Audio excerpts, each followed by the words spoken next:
Naisip mo na ba kung gaano pa talaga karaming oras ang natitira sa'yo? Kapag umabot ka na sa edad na 70, bawat taon ay parang mas nagiging mahalaga. Ang totoo, maaaring nagbibigay na ng mga palatandaan ang iyong katawan kung gaano pa kahaba ang maaaring itagal ng iyong buhay. May mga taong nasa 70 na ang edad pero masigla pa rin, alerto at punong-puno ng layunin. Pero may iba naman na mas ramdam na ang epekto ng pagtanda, madalas pagod at may dumaraming issue sa kalusugan. Ano ang dahilan ng pagkakaibang ito? Madalas may kinalaman ito sa ilang mahahalagang senyales, maliliit, halos hindi napapansing palatandaan na pwedeng magpahiwatig kung ano ang kalagayan mo sa hinaharap. Sa video na ito, pag-uusapan natin ang 7 senyales na maaaring magpakita kung ilang taon pa ang maaaring idagdag sa buhay mo pagkatapos ng edad 70. Ang mga senyales na ito ay hindi lang haka-haka o lumang paniniwala. Galing ang mga ito sa mga pattern na paulit-ulit na nakikita ng mga doktor at mananaliksik sa mga taong mahaba ang buhay at nananatiling malusog. Pagkatapos mong panoorin ang video, malalaman mo kung ano ang dapat mong bantayan sa iyong katawan at sa iyong pang-araw-araw na gawain. At higit pa rito, matututuhan mo ang mga hakbang na pwede mong gawin para mapahaba pa ang buhay mo at manatiling malusog. Tiyaking tapusin ang video dahil baka may mga simpleng detalye kang hindi napapansin na may malaking epekto pala sa iyong kinabukasan. Kapag napansin mo na ang mga palatandaang ito, mas magiging malinaw ang larawan ng iyong kalusugan at malalaman mo rin kung ano ang dapat baguhin kung gusto mong madagdagan pa ang magagandang taon sa iyong buhay. Simulan na natin. Ang unang senyales ay ang bilis ng iyong paglalakad. Maaring magulat ka, pero isa sa pinakamalalakas na palatandaan kung gaano pa kahaba ang maaari mong itagal sa buhay pagkatapos ng 70 taon. Ito ay mas madali pang mapansin kung gaano kabilis kang maglakad. Ayon sa mga pag-aaral, ang matatandang may mabilis at tuloy-tuloy na lakad ay mas tumatagal ang buhay kaysa sa mga mabagal na maglakad. Ito ay dahil ang bilis ng lakad ay konektado sa maraming aspeto ng kalusugan, lakas ng kalamnan, tibay ng puso at baga at maging ang paggana ng utak. Isipin mo ang dalawang lalaki, sina Giovanni at Francisco. Pareho silang 75 taong gulang. Si Giovanni ay naglalakad tuwing umaga. Mabilis siyang gumalaw, kayang tumawid sa kalsada ng madali at walang hirap sa pag-akyat ng hagdan. Maayos at tuloy-tuloy ang kanyang kilos. Si Francisco naman ay dating aktibo pero ngayon ay mabagal na maglakad. Hirap siyang sumabay sa iba, madalas huminto para magpahinga at minsan ay parang nawawala sa balanse habang naglalakad. Ang kilos ni Giovanni ay nagpapahiwatig na nasa maayos pa siyang kalagayan. Ang mabagal at alanganing lakad ni Francisco ay maaaring senyales ng mas malalim na problema sa kalusugan. Ang mabagal at hindi balanseng paglalakad ay hindi basta-basta senyales lang ng pagtanda. Maaari itong palatandaan ng mahinang kalamnan, mahinang daloy ng dugo o simula ng pagbabago sa utak. Ang mga binti ang nagsusuporta sa buong katawan at kapag nanghina ang mga ito, unti-unting nawawala ang iyong lakas at kalayaan. Ang maganda rito, kaya mong pagbutihin ang bilis ng iyong paglalakad. Habang mas madalas kang naglalakad, mas lalakas ang iyong katawan. Kung napapansin mong bumabagal ka na, huwag mo itong balewalain. Magsimula sa maliliit na hakbang para lumakas, maglakad araw-araw, gumamit ng magaang timbang o gawin ang mga simpleng ehersisyo sa binti. Dahil ang bilis ng iyong galaw ay talagang mahalaga. Isa itong palatandaan kung ilang malulusog na taon pa ang nasa unahan. Kaya isipin mo muna ngayon ang iyong bilis sa paglalakad, baka mas mahalaga pa ito kaysa sa iniisip mo. Isa ito sa pinakamadaling paraan para makita kung gaano ka pa katagal mabubuhay.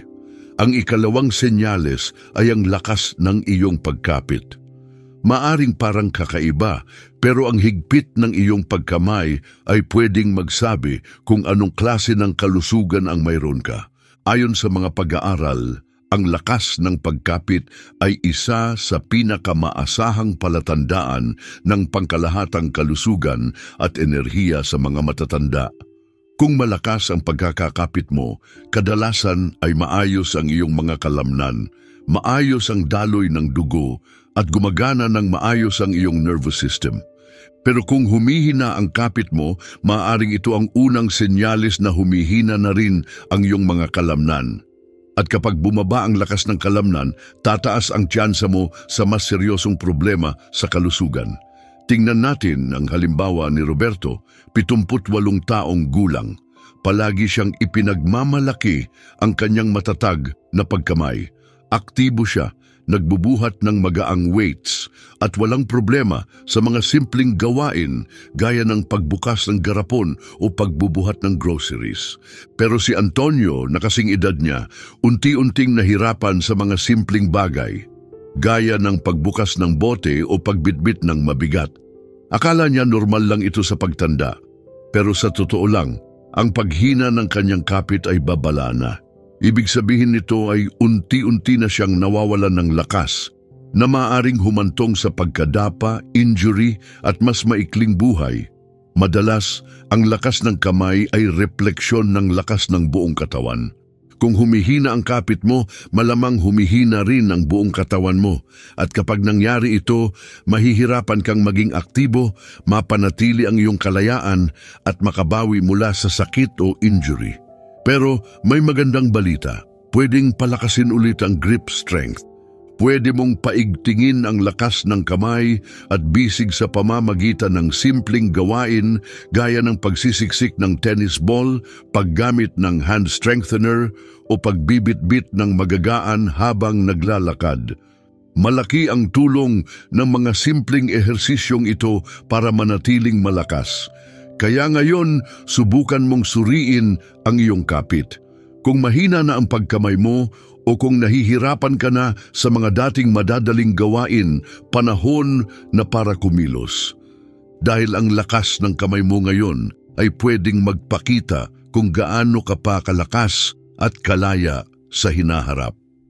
At kung nandito ka pa rin at kapakipakinabang sa iyo ang mga impormasyon, i-type mo ang numerong 2 sa comments. Kung hindi ka pa nakasubscribe, inaanyayahan kitang gawin ito at i-turn on ang notification para hindi ka mahuli sa susunod na mga video.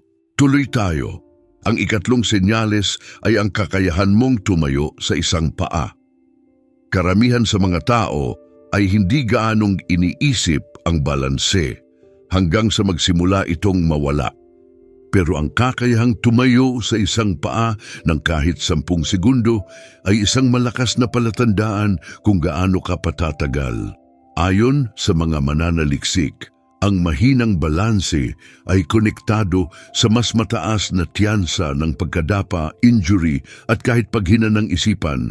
Sa kabilang banda, ang mga taong may maayos pa ring balanse kahit nasa 72 taon ay kadalasang mas mahaba ang buhay at mas malusog. Isipin mo ang 2 babae, sina Angela at Claudia, pareho silang nasa early 70s. Si Angela ay aktibong namumuhay. Naglalakad araw-araw, nagyoyoga at kayang tumayo sa isang paa ng ilang segundo nang hindi natitinag. Si Claudia naman, hindi ganong binigyan ng pansin ang kanyang balanse sa paglipas ng panahon. Kapag sinusubukan niyang tumayo sa isang paa, mabilis siyang nawawalan ng balanse at kailangang kumapit para hindi matumba. Hindi niya alam na ang pagkawala ng balanse ay hindi simpleng abala lang. Hindi lang ito basta kaunting pag-ugoy, babala ito na humihina na ang kanyang koordinasyon, lakas ng kalamnan at maging ang aktibidad ng kanyang utak. Ang maayos na balanse ay nangangailangan ng malalakas na binti, maayos na tugon ng nervous system at malusog na utak na sabay-sabay na gumagana. Kung napapansin mong mas madalas kang matapilok, nahihilo kapag mabilis ang pag-ikot o laging kumakapit sa pader o muwebles para manatiling tuwid, senyales na iyon na kailangan mo ng kumilos. Ang magandang balita, pwede mong mapabuti ang iyong balanse kahit anong edad mo. Ang paggawa ng simpleng ehersisyo araw-araw, gaya ng pagtayo sa isang paa ng ilang segundo, paglalakad ng tuwid gamit ang sakong at daliri o pagsubok sa mga banayad na galaw tulad ng tai chi ay may malaking epekto. Subukan mong gawin ang mabilisang test na ito ngayon. Tumayo ka at iangat ang isang paa mula sa sahig. Kaya mo bang panatilihin ang posisyong iyon sa loob ng 10 segundo nang hindi gumagalaw o kumakapit? Kung hindi, huwag mag-alala. Pero huwag mo rin itong baliwalain. Kapag mas maaga kang nagsimulang ayusin ang iyong balanse, mas magiging matatag at kampante ka habang tumatagal. Ngayon, lumipat naman tayo sa ika-4 na senyales. Ang iyong mga gawi sa pagtulog. Ang paraan ng pagtulog mo gabi-gabi ay maaaring magbigay ng mahalagang palatandaan tungkol sa iyong pangmatagalang kalusugan. Ang pagtulog ay hindi lang basta pahinga. Ito ang panahon kung kailan inaayos ng katawan ang mga pinsala, pinapalakas ang immune system at nililinis ang mga nakakasamang basura mula sa utak. Ayon sa mga pag-aaral, ang matatandang may maayos at tuloy-tuloy na tulog ay mas mahaba ang buhay at mas kaunti ang sakit. Sa kabilang banda, ang kakulangan sa tulog ay pwedeng magdulot ng problema sa memorya, sa puso, at magpahina sa panlaban ng katawan. Tingnan natin ang halimbawa ni Marco at Will, parehong nasa kalagitnaang bahagi ng kanilang 70s. Si Marco ay natutulog at nagigising sa halos parehong oras araw-araw. Kadalasan, nakakakuha siya ng 7 oras ng maayos na tulog at gumigising na alerto at masigla. Si Will naman ay laging balisa sa gabi, nagigising ng ilang beses at hirap bumalik sa tulog. Habang lumilipas ang panahon, nananatiling malinaw ang isip ni Marco, aktibo sa katawan at kalmado sa damdamin. Pero si Will ay nagsisimulang makaranas ng mental fog, panghihina, at kahit pagbabago sa blood pressure. Lahat ito ay may kaugnayan sa hindi maayos na tulog. Kung napapansin mong madalas kang magising sa gabi, mahirap kang makatulog muli, o pagising mo'y parang pagod ka pa rin, huwag mo na itong ipagwalang bahala. Baka sinasabi na sa'yo ng katawan mo na may kailangang baguhin. Maraming posibleng dahilan ng mahinang tulog, mataas na stress, hindi masustansyang pagkain, kakulangan sa paggalaw o mga kondisyon tulad ng sleep apnea. Ang maganda rito ay kayang mapabuti ang tulog mo. Pwede mong pagandahin ang kalidad ng pahinga sa pamamagitan ng mga simpleng pagbabago sa pamumuhay. Subukang bawasan ang paggamit ng screen 1 oras bago matulog at gumising sa parehong oras araw-araw, lumabas sa araw sa umaga, at iwasan ang mabibigat na pagkain o caffeine sa gabi. Malaki ang epekto ng mga simpleng gawin na ito. Ang sapat na tulog ay hindi lang para hindi ka antukin. Ito ay tungkol sa pagpapanatiling malakas ng iyong isip at katawan. Kaya ngayong gabi, bigyang pansin ang iyong pagtulog.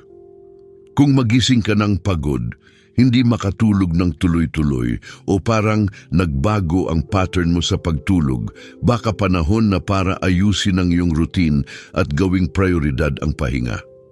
Dahil ang kalidad ng iyong tulog ngayon ay pwedeng makaapekto sa kung gaano ka pakatagal na magiging malakas, malusog at malaya. Kung nanonood ka pa rin at nakakatulong sa iyo ang impormasyon, i-type mo ang numerong 4 sa comments para alam kong kasama ka pa rin. At kung hindi ka pa subscribed, ngayon ang tamang panahon, i-click mo na ang subscribe at i-on ang notification para hindi mo ma-miss ang mga susunod na video.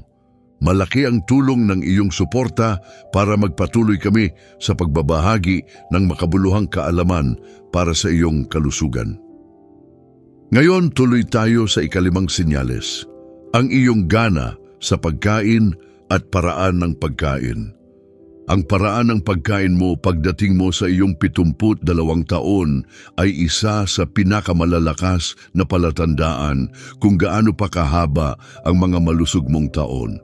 Kapag malakas ang iyong gana at kumakain ka ng balanse at masustansyang pagkain, nananatiling malakas ang katawan mo, maayos ang immune system at matatag ang iyong enerhiya. Pero kapag humina ang gana mo o hindi na maganda ang diet mo, pwede itong maging senyales ng mas malalim na issue sa kalusugan at pwedeng magpabilis ng pagtanda. Halimbawa, sina Sofia at Roberta, pareho silang 74. Si Sofia ay masigla sa pagkain. Kumakain siya ng iba't ibang masustansyang pagkain at nananatiling malusog ang timbang. Siya mismo ang naghahanda ng kanyang pagkain at may enerhiya buong araw. Si Roberta naman ay unti-unting nawalan ng interes sa pagkain. Madalas siyang mag-skip ng meals, pumipili ng processed o ready-made food at hindi inaasahang pumayat nitong nakaraang taon. Hindi niya alam na ang pagbaba ng kanyang gana ay maaaring babala na, maaaring hindi na kumukuha o nakaka-absorb ng sapat na nutrisyon ng kanyang katawan. Maaari itong humantong sa panghihina ng kalamnan, mabagal na metabolismo at mahina ang panlaban sa sakit. Sa matatanda, ang biglaang pagbaba ng gana ay madalas na may kaugnayan sa mga problemang gaya ng sakit sa tiyan, pagbabago sa hormones, o simula ng memory loss. Kapag kulang sa pagkain, unti-unting kinakain ng katawan ang sariling kalamnan na nagdudulot ng pagkapagod, panghihina at mas mataas na panganib ng pagkakasakit. Kung napansin mong humihina ang iyong gana, madaling mabusog, walang interes sa pagkain o pumapayat ng hindi sinasadya, mahalagang bigyang pansin ito at kumilos agad. Ang pagkain pagkatapos ng edad 70 ay hindi lang para mabusog. Ito ay para bigyan ng lakas ang katawan para patuloy itong gumana. Subukan mong kumain ng whole foods na puno ng sustansya, uminom ng sapat na tubig at bantayan kung humihina ang iyong gana. Baka ito na ang paraan ng katawan mong humihingi ng tulong. Tanungin mo ang sarili mo, nasisiyahan ka pa ba sa pagkain? Nakakakuha ka pa ba ng sapat na protina, fiber at healthy fats para patuloy gumana ang iyong katawan? O napapansin mo bang bumaba na ang interes mo sa pagkain at ang iyong lakas? Ang paraan ng pagkain mo ngayon ay may malaking papel sa kung gaano ka pa katatag at kalaya sa mga susunod na taon. Ngayon, lumipat naman tayo sa ika-6 na senyales. Ang kakayahan mong pamahalaan ang stress. Ang paraan ng pagharap mo sa stress pagkatapos ng edad na 70 ay pwedeng magsabi ng marami tungkol sa kalusugan mo sa hinaharap. Ang matagal na stress ay hindi lang usapin ng emosyon. Ito'y nakakapinsala sa immune system, nagpapataas ng posibilidad ng mga sakit sa puso at pwede ring magpabilis ng pagtanda. Pero ang mga taong marunong humarap sa stress sa malusog na paraan ay mas nananatiling aktibo, malinaw ang isip at emosyonal na balanse kahit sa pagtanda. Halimbawa, sina Mateo at Ricardo parehong 76 na taong gulang. Si Mateo ay dumadaan din sa mga hamon gaya ng iba, mga bayaring hindi inaasahan, problema sa kalusugan at alalahanin sa pamilya. Pero natutunan niyang harapin ang mga ito ng may kalma at tiyaga. Humihinga siya ng malalim kapag sobrang nakakapagod ang sitwasyon. Nananatiling konektado sa mga kaibigan at mahal sa buhay at hindi niya hinahayaang manatili sa katawan ang stress ng matagal. Si Ricardo naman kabaligtaran, hinahayaan niyang kainin siya ng stress. Palagi siyang nag-aalala sa mga bagay na wala siyang kontrol, madaling mainis sa maliliit na problema at kadalasan ay na-stuck sa negatibong pag-iisip. Habang lumilipas ang panahon, mabigat ang epekto ng ganitong stress. Tumataas ang kanyang blood pressure, nagkakagulo ang tulog niya, at humihina ang kanyang enerhiya. Kapag nanatili ang stress ng matagal, nagkakaroon ng pamamaga sa loob ng katawan at ito ay konektado sa maraming seryosong kondisyon gaya ng sakit sa puso, pagkawala ng memorya at Alzheimer's. Kung madalas kang nakakaramdam ng kaba, mainitin ang ulo o emosyonal na pagod, oras na para bigyang pansin ito. Ang pamamahala ng stress sa malusog na paraan gaya ng regular na paggalaw, mindfulness, pagtawa o simpleng paghinga ng malalim ay makakatulong para humaba ang buhay at gumaan ang pakiramdam mo. Tanungin mo ang sarili mo, kapag may nangyaring stressful, natutugunan mo ba ito ng malinaw ang isip at nakakalimutan agad? O dala-dala mo ito ng matagal at lalong pinapalala? Ang kakayahan mong manatiling kalmado, humanap ng praktikal na solusyon, at ituon ng pansin sa mga bagay na kaya mong kontrolin ay hindi lang nakakatulong, ito ay mahalagang bahagi ng kung gaano ka pa katagal at kalusog na mabubuhay. Kung nanonood ka pa rin at natututo, i-type mo ang numerong 6 sa comments para alam naming kasama ka pa. At huwag kalimutang i-click ang subscribe at i-on ang notification para hindi ka mahuli sa mga susunod naming video. Malaki ang tulong ng iyong suporta para maipagpatuloy namin ang pagbabahagi ng kaalaman na kapakipakinabang at nagbibigay pag-asa. Tuloy tayo. Ika-7, senyales, ang iyong social life at mga personal na koneksyon. Ang kalidad ng iyong relasyon pagkatapos ng edad 70 ay pwedeng magpahiwatig kung gaano ka pa katagal mabubuhay. Paulit-ulit na pinapakita ng mga pag-aaral na ang mga taong may matibay na relasyon sa pamamagitan man ng pagkakaibigan, malapit na pamilya o aktibong papel sa komunidad ay kadalasang mas humahaba ang buhay at mas nananatiling malusog. Sa kabilang banda, ang pakiramdam ng pag-iisa o pagkahiwalay sa iba ay konektado sa mas mataas na panganib ng sakit sa puso, depression, pagkawala ng memorya at mas maagang pagkamatay. Halimbawa, sina Ana at Lucia parehong 78 taong gulang. Si Ana ay may masiglang buhay panlipunan. Madalas siyang makipag-usap sa mga kaibigan, kasali sa book club at gustong-gusto niyang kasama ang kanyang pamilya. Ang mga sandaling ito ay nagbibigay sa kanya ng saya at pakiramdam na siya ay bahagi ng isang mas malaking bagay. Tumatawa siya, nagbabahagi ng kwento at may emosyonal na suporta. Si Lucia naman ay unti-unting naging mas mapag-isa. Bihira na siyang makipag-usap sa mga kaibigan. At kahit may mga kamag-anak siya, madalang siyang tumawag o bumisita. Habang lumilipas ang panahon, nakaramdam siya ng kalungkutan, bumaba ang kanyang mood at sumabay din ang pagbagsak ng kalusugan. Ang pananatiling konektado sa iba ay hindi lang tungkol sa pagkakaroon ng kasama, direktang nakakatulong ito sa pisikal na kalusugan. Kapag nakikipag-usap, tumatawa at nakikisalamuha ka sa iba, nananatiling aktibo ang utak mo, bumababa ang stress hormones at nagpapalabas ang katawan ng mga chemical na nagpapaganda ng mood at kalusugan. Kung napapansin mong iniiwasan mo na ang pakikihalubilo, mas madalas kang mag-isa o hindi mo na sinasagot ang tawag ng iba, panahon na para magsimulang muling kumonekta. Ang pagiging aktibo sa lipunan ay hindi nangangahulugang dapat ka laging may kasama. Kahit ang simpleng pagtawag sa kaibigan, pagsali sa isang klase o grupo, o pagkakaroon ng isang tapat na pag-uusap ay pwedeng magbigay ng malaking benepisyo sa iyong mental at pisikal na kalusugan.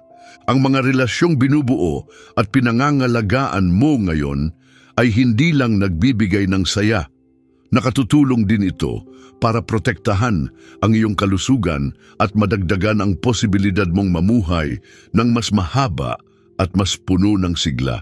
Panghuling paalala, ngayong alam mo na ang 7 mahahalagang senyales na ito, maglaan ka ng sandali para pag-isipan ang kasalukuyang kalagayan mo.